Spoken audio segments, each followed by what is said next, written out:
आज हम शुरू करने वाले हैं marginal costing and break even analysis के फॉर्मूलाज। तो मैंने आपको पिछली वीडियो में इस चैप्टर की थ्योरी बताई थी। इसका इंट्रोडक्टिव पार्ट मैंने बताया था वो क्या है।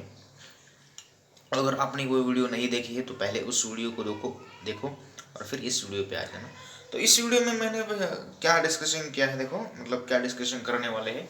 तो सबसे पहले जो बात है, तो इस चैप्टर में जो न्यूमेरिकल्स है उस न्यूमेरिकल को करने से पहले हमें उस फार्मूलाज को याद कर लेना चाहिए, उस फार्मूला को समझना चाहिए जो हमें उस न्यूमेरिकल में फेस करने पड़ेंगे। हमें उस फार्मूलाज के आधार पर उस न्यूमेरिकल को सॉल्व करना है। सबसे पहली बात तो ये है। अब देखो यहाँ पर 8 से 10 फार्मूलाज यहाँ पर दिए गए, ठीक है। 8 कुल फार्मूला है यहाँ पे।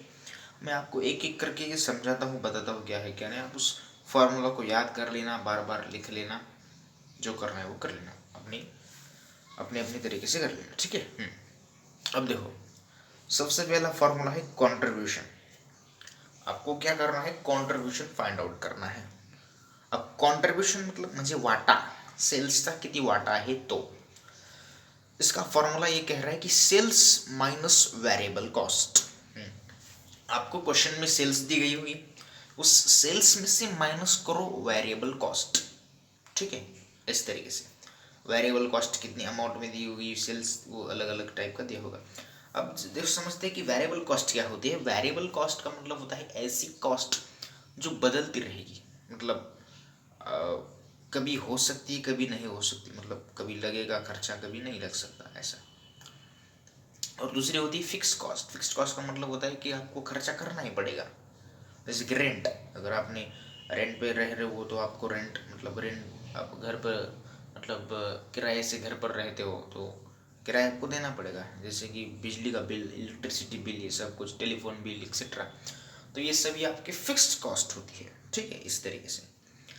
अब दूसरा फॉर्मूला देखो, पीवी। देखो पीवी का लॉन्ग फॉर्म होता है प्रॉफिट वॉल्यूम। तो आपको profit volume ratio find out करना है, पीवीआर, प्रॉफिट वॉल्यूम रेशियो। इसका फॉर्मूला ये कहता है कि कंट्रीब्यूशन अपॉन सेल्स इंटू 100। अब देखो यहाँ पर आप एक और चीज देख लें, कंट्रीब्यूशन आपने निकाला है। आप इस फॉर्मूला को दूसरी तरीके से ऐसा भी लिख सकते हो, profit volume ratio is equal to sales minus variable cost upon sales into 100। मैंने कहा आपको समझ में आया। यहाँ पर हमने कंट्रीब्यूशन फाइंड आउट किया है, ठीक है। अब आप कंट्रीब्यूशन को चलो छोड़ दो, आप यहीं पर डायरेक्ट सीधा ले लो सेल्स और उसमें से माइनस करो वेरिएबल कॉस्ट और अपन करो सेल्स और इंटू करो 100। आपको फिर अभी पीवी आर मिल जाएगा, प्रॉफिट वॉल्यूम रेशियो मिल जाएगा, इस तरीके से। फिर दूसरा एक फॉर्मूला है change in profit and upon change in sales into 100। अब इस फार्मूला को कहाँ पर यूज करना है, इसको कहाँ पर यूज करना है, ये आपको न्यूमेरिकल में समझ में आ जाएगा। और उसके बाद ब्रेक इवन पॉइंट आपको फाइंड आउट करना है। आपको क्वेश्चन में फिक्स कॉस्ट दिया गया होगा, उस फिक्स्ड कॉस्ट को डिवाइड मारो प्रॉफिट वॉल्यूम रेशियो से। मतलब पहले आपको उस रेशियो को फाइंड आउट करना पड़ेगा, तभी आप इसको फाइंड आउट कर पाओगे। एक चीज दूसरी चीज से कनेक्टेड है, ठीक है, इस तरीके से। फिर चौथा है मार्जिन ऑफ सेफ्टी। आपको क्या करना है कि margin of safety find out करना है। आपकी एक्चुअल सेल्स कितनी है वो, और उसमें से आप माइनस करेंगे break even analysis, break even sales, ठीक है। फिर आपको मार्जिन ऑफ सेफ्टी मिल जाएगा। उसके बाद 5 number margin of safety ratio. अब देखो उसका भी रेशियो आपको कैलकुलेट करना है। मार्जिन ऑफ सेफ्टी आपकी जितनी आई वो आप ले लो और उसको अपॉन करो सेल्स से और इनटू करो 100 से। सेल्स आपकी एक्चुअल होनी चाहिए, एक्चुअल सेल्स आपकी होनी चाहिए, इस तरीके से। उसके बाद है रिक्वायर्ड प्रॉफिट। अब देखो रिक्वायर्ड प्रॉफिट मतलब क्या, expected sales minus profit volume ratio minus fixed cost.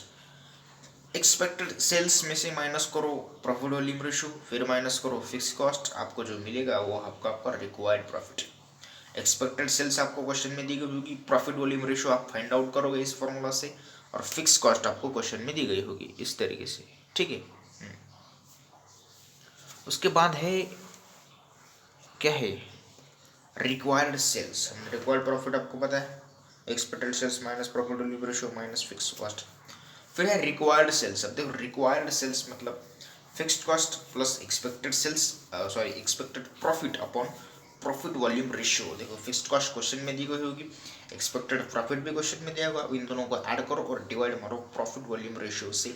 सबसे पहले आपको profit volume ratio find out करना होगा, इस बात को आप समझ गए होंगे।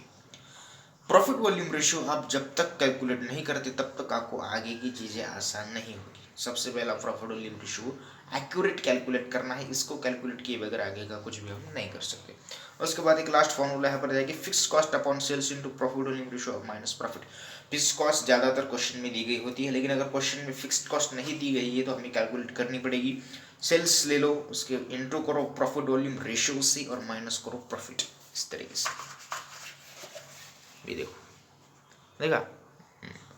अब यहाँ पर कुछ एक इक्वेशन है, इसको देख लेते हैं। बेसिक इक्वेशन है fixed cost, variable cost, profit, sales, इस तरीके से।